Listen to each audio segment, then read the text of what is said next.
which is phenomenal to watch. Every single time CIKU is on stage, whether it, I mean, sometimes it could be very, very bad. Yeah. But it's still entertaining. That's what CIKU brings to the table. And like Redmar mentioned, Gary, he was part of the Team Hawk team that took Echo, Prime, M4 to 5 games. Even the man, Kaisam Yves No Pueto, couldn't believe that happened. He couldn't. He was so shocked that he had to go ahead and record it and send it to us and say, wow, I'm shocked. What? All right, so let's look at what CIKU says. Rico, we need your help with this. What does that mean? Okay, which means handsome man in Bahasa Indonesia. Man. If So- they win today, it's confident gaming. Confident gaming. So I think that's cool. An important part of branding is for people to remember who you are. But if people always ask who you are today, then that's a better way to be remembered. I'm just curious too. Like, how many players out there like that create their own team and then play on it here? You know what I mean? I mean, yes. Here's our talent prediction, by the way. But that's my question. Like, how many other players have done that? There's a driver who did that, Lance Stroll. Okay. Yeah, fun fact. Fun fact. I didn't expect a sudden F1 drop there. But similar to the previous one, all talents in the arena today, including the Indonesian broadcast, are looking at a total win here for SRG. But maybe CG will just deliver on some surprise. And if you haven't seen CG in a while or CIKU guys in a while, don't expect him to play gold because now he's playing in the mid lane for CG. So it's another evolution to the long storied career of CIKU guys, which a lot of the most aggressive players in the game have just naturally gravitated towards mid for some reason. I think it's because they go around the map even more. They know the tempo of a lot of things, especially if you play through the jungle or you play through the gold lane and then you're also dual laning.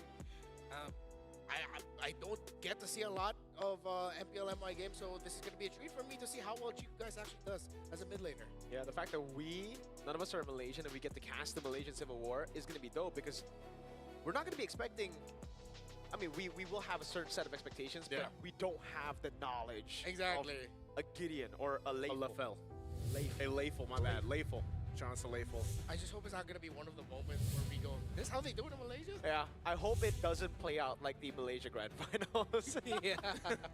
I think a little bit of a fun fact about that. I feel like, from what I've heard, CG weren't completely in the right zone during the playoffs. So actually them making it to the Grand Finals and representing Malaysia in the M7 World Championship was an even more surprising result for themselves. Even they didn't expect it. But here they are. So SRG, CG, Ling has been buffed. We're all in agreement that it's a very conditional pick. In this unique BO1 scenario, maybe that's something we have to watch out for. But I'd put that at maybe a 5% chance of it popping up. For the Ling? Yeah, for Ling, for Sakai specifically. Yeah, I mean, if it's one of the cases where you bring it out, and like we saw in the video leading into this, you know, they practice and scrimmed for the best of ones. Ling would be maybe one of the perfect picks if you said, like, if you lean into that 5%. But, you know, that's one of the things, too. Like, you have some of these off chance of mid picks that you could maybe even see, you know, we've seen cheese picks before, an Odette in the hands of CIKU. CIKU is one of those guys, too, that likes to go ahead and pick some more of those unorthodox picks if it comes up. And you can see the Eves being banned out here. Farce is still up for the table, so I'm expecting we see that YSS is going to be a last ban for that first phase from CG. So what is the priority going to be here for SRG? Do they just go the Kalea? It's open. Do they prioritize a jungle pick instead? Yeah, usually Kalea, Juicens, or what people go for with Yuzhong. Yuzhong also, yeah, so priorities on the blue. With them taking out the Eve, I think they're looking towards what they can do around the center of the map, so we might be looking towards the mid laners, but let's see. It is the BO1 scenario in SRG. Even SRG admitted that they could have handled the BO1 so much better last year. Yeah. So this time around, they want to start with their best foot forward and not replicate them having to crawl 3-2 similar to what they did last year. Been itching for a there it real is. fight. You know, I'm surprised they waited so long to pick it up too, just because again, like Kalea seems to be one of those picks right now that's just high priority on the blue side.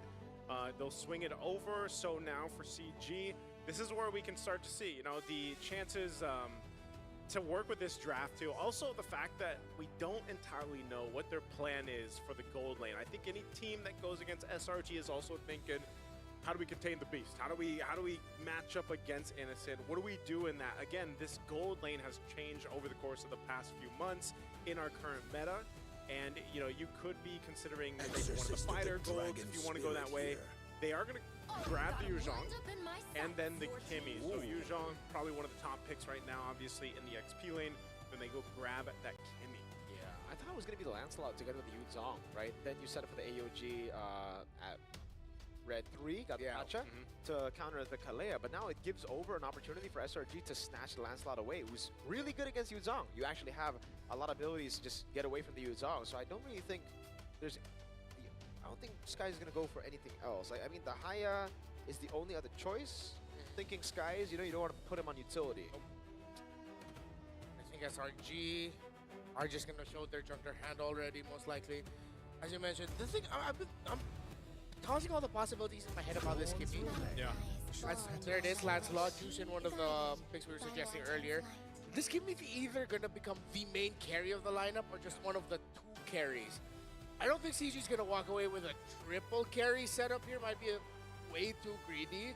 But I see them suddenly swerving and thinking, hey, maybe we can put a fighter in the gold lane and then we'll just play through the Kimmy at the center of the map and make that our main carry, which makes sense because maybe that's one of the reasons as well. Other than it being a really strong pick, you pick this Yuzhong because that's your guy to bridge you on over to the mid to the late game. And we have seen compositions really highlight that Kimmy, you know, like where they play into it and then eventually like your damage output's so good, but it also is just complemented really well with the Yuzhong and then whichever other crowd control hero you're able to go ahead and bring to this. So this pick right here, the Gattacacha, you already mentioned this miracle, it gets picked up. It's been banned out a lot for obvious reasons. Again, still one of the best picks, one of the best heroes to set things up and even scout. Like that information that can be provided for the team really helps against the Kalea too. You know, again, one of the heroes that is going to be very proactive and aggressive towards CG.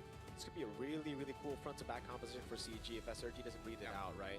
I think the Ruby right now is something that SRG have to consider because CG are looking to, I think, with the Kimmy, the Gattacacha, peel for the Kimmy, get another carry in the jungle, and play for those 2 carries. They ban out the carry as well. They know that the front needs to be strong if the front-to-back for them is to work against so much dive, so much distraction as well. Like, Jushin, Lancelot, that's a composition that really just want to break apart the front-to-back formation.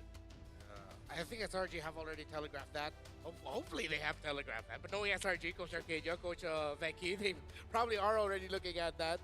Other than the Ruby, we might see a shift back into the CC Gold lane, but something that we haven't seen a lot of in recent time as well. I'm trying to remember if we've seen it in the wild card. I think maybe there's CC Golds in the wild card. Yes, there were plenty, I would say, of CC Golds together with Gata. That's another very good option in the gold lane. Also front to back. They ban out the carries in the jungle, so Haya gets taken out. Carries. Are they just gonna full set and just go Joyce ban also?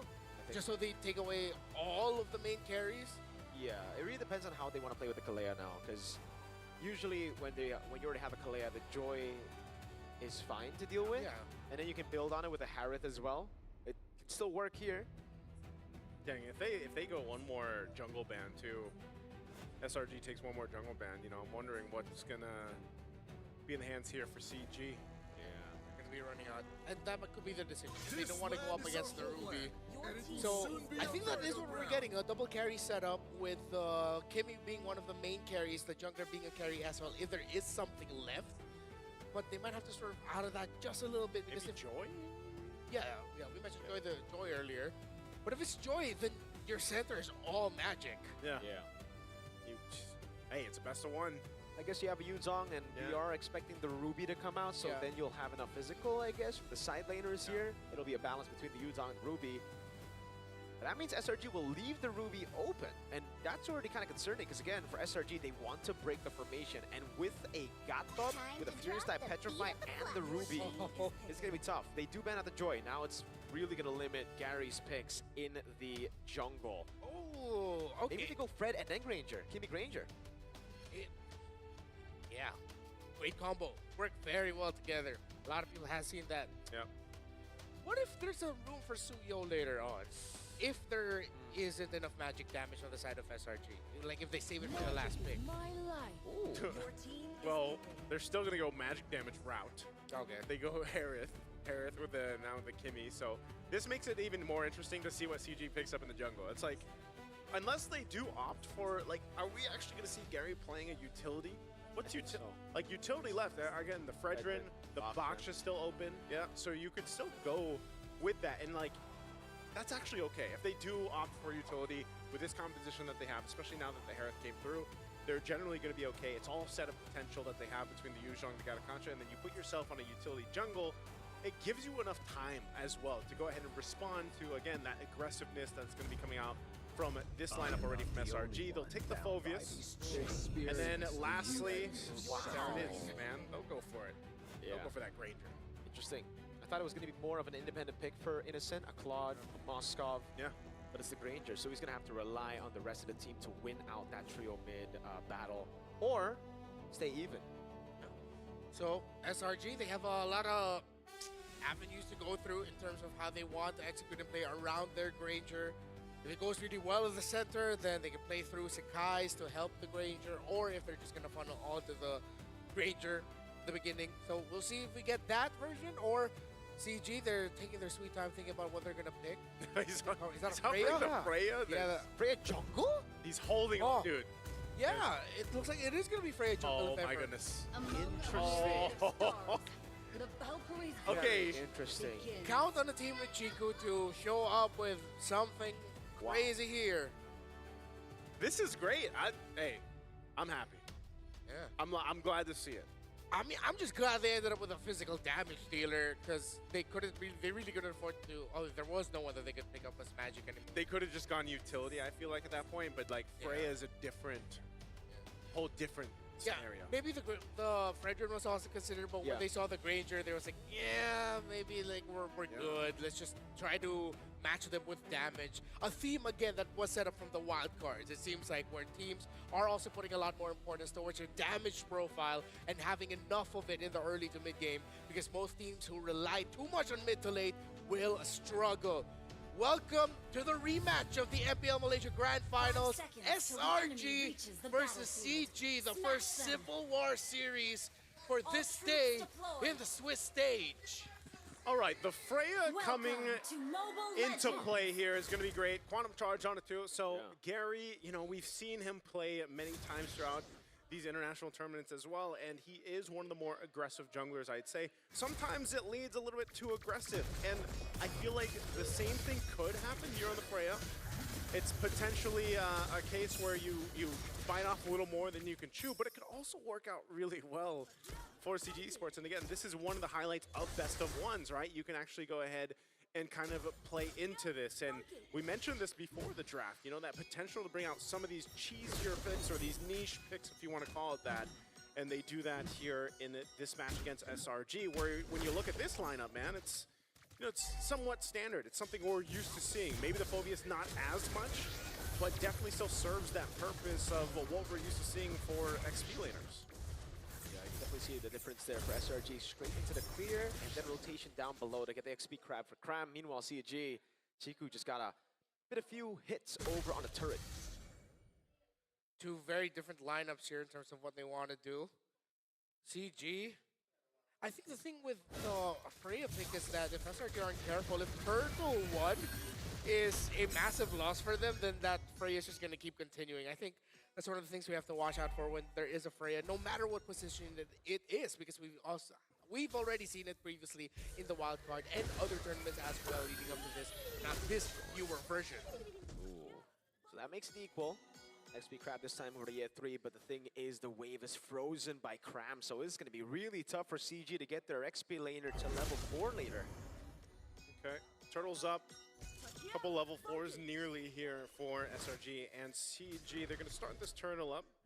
Guys has an angle on already. Valens too has to be careful. Again, you're a Ganacontra, you're quite tanky. Heal up a little bit here, but he doesn't want to take too many shots. He's going to charge in. Red Tree going to be won out by Skies. Great Dark Wave. And now it's 2 over as Cram goes in front of pursuit. CIKU has to run away. Yums with the flicker in forward. A Purify out now as that's going to be the light shown upon them. Good immobilization. stabilization. Stormy's low. The peel is massive, and yet 3 just cannot get close enough. In the end, he does, but it will be traded for his life. Another Dark Wave into the pursuit, and now he's just recalling on Valens. Confidence, confidence. That's Cram. That's what he brings to the table.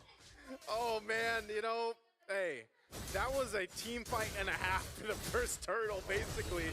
There's some pressure here. Orange Buff take into the escape, baiting out 3 ultimates from CG. Way too many resources spent, man. I think that first attempt by CG to try and contest that turtle with how SRG played it, with what they did to the, or what Cram did to the minion wave at bot, freezing EF3 from hitting level 4, just made it look like an amateur approach by CG to go for that fight there. Even if Gary got that turtle, they still would have suffered massive losses in terms of the numbers. So let's see how will CG recover with SRG playing it close to the hand. Very standard, very fundamental. That's working out very well for them.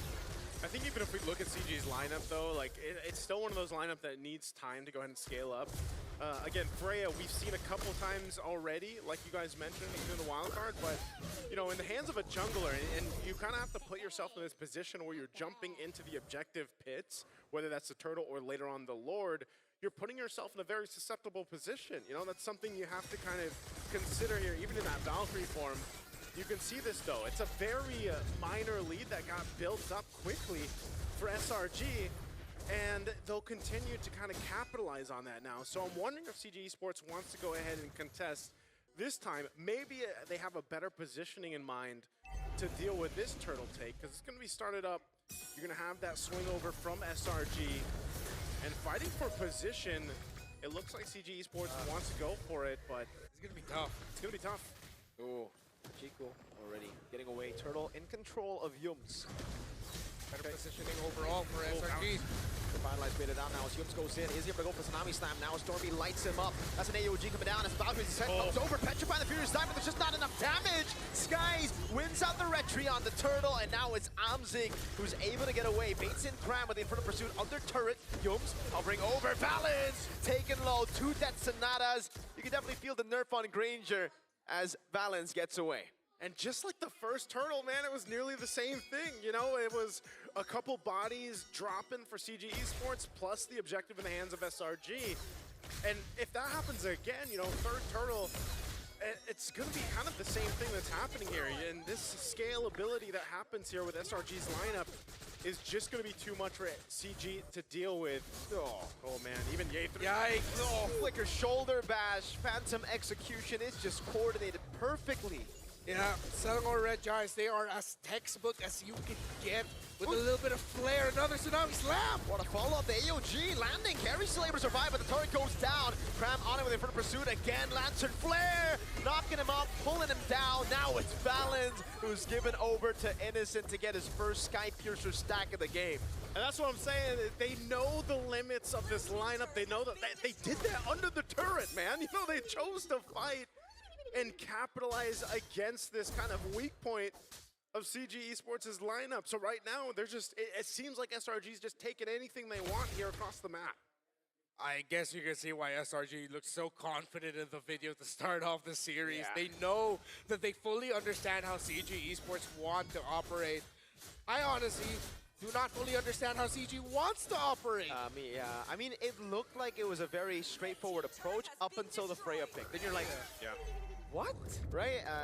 Yeah, but That's why I almost wonder, what if it was like a Freshen or a Baksha, you know? Like, what if it was something a little more bulwarky, you know, something a little more staple that can actually go ahead and get in position and face off against these objective takes. at least Innocent got what he wanted. These are not the same picks. It's very different. But picks, as different as they are, it looks like it's just going to be the same result. Amzig is going to be left in the bottom lane. Is Cram going to commit? Is he going to try and take him? Oh no, look at the cutoff. Oh no, the sandwich. Perfect turtle already. They're going to play with Amzig here. An AOG? onto him. Amzik was as good as dead. That's a second SEKYSSS coming down now. A taunt landing with a Petrify as well. Now into the back, they dive in. Yum's gonna take it out of Sky to the back line. Is able to find Chico, and Gary is sustaining, but Innocent is gunning them down. Yeah, 3 taken out by Sky, and Innocent gets a triple. A triple kill for the Beast, a wipeout too. They chose that fight in the bottom lane and they just couldn't come out with anything except a couple kills. But again, they need way more for CG to get back into this game. To quote a great man I've seen on the internet millions of times, why are you fighting? Why? Why? Why are I you? have no idea. Why would you What was hate? the plan? I heard the question mark on AOG because Look at I this. yeah. It was suicide, no? Like, Amzik was as good as dead already. They decided to come in. They're up against a Lancelot. They left their Kimmy behind.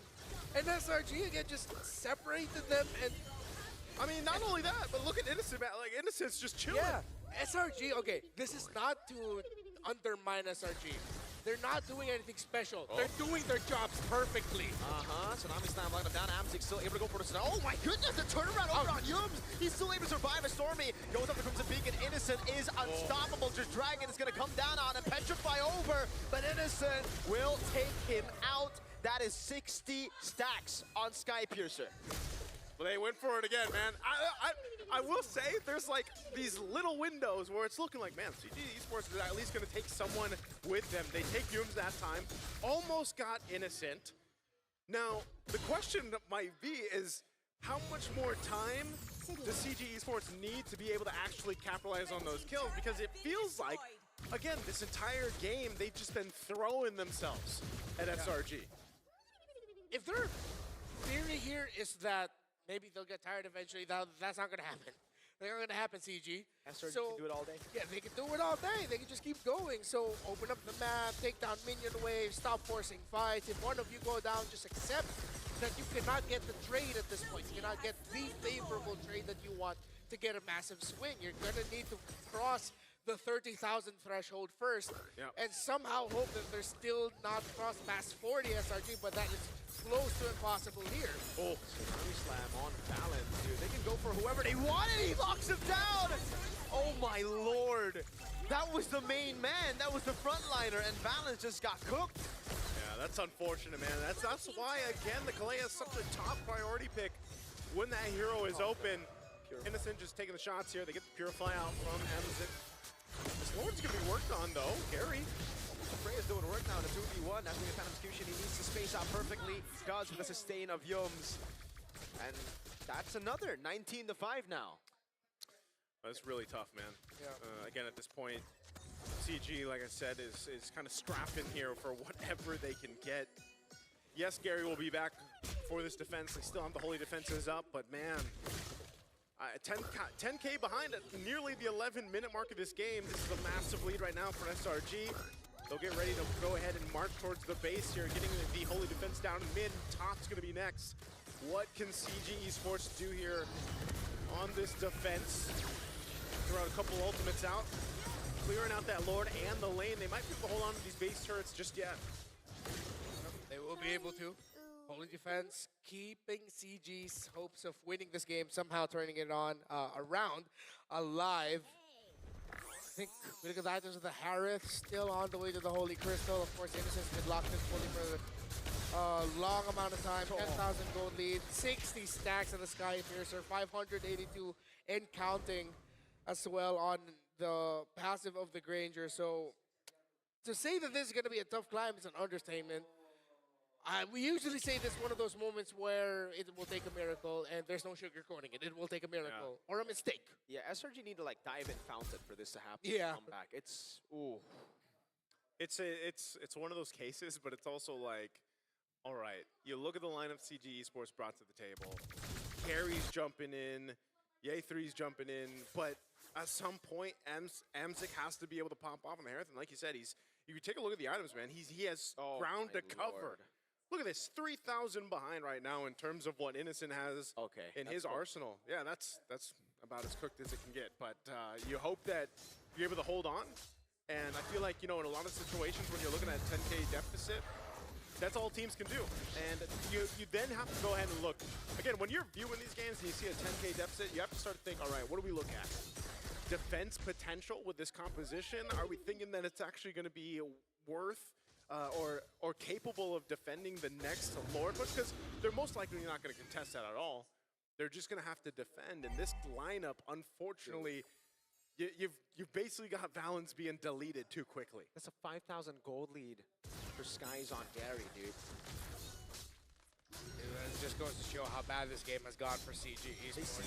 CG. They cooked Gary. They cook Oh, no. not the ref. Yeah, not the ref. Not the ref. Not the ref, but the player. But I guess that's the version of CG that we got today. Well, Selangor Red Giants. Interesting that they looked at this Swiss stage and they saw their opponents in CG and said, okay, struggled last year. This time, we'll stay close to what we know.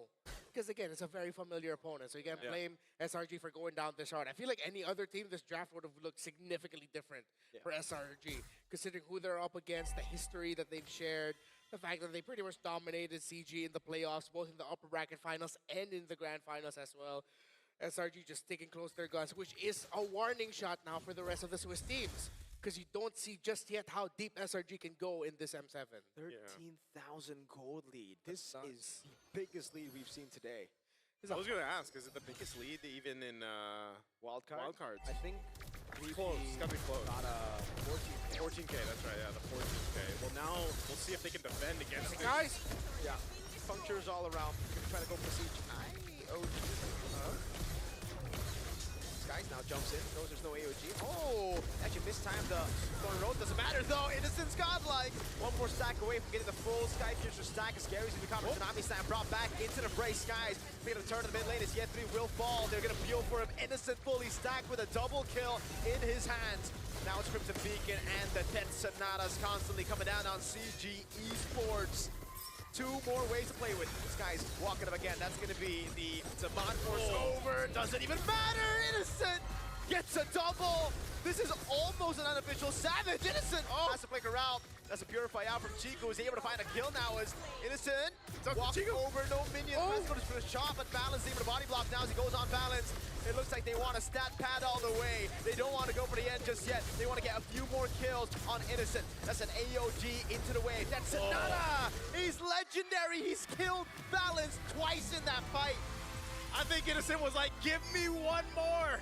Give me one more before we ended it there. SRG dominant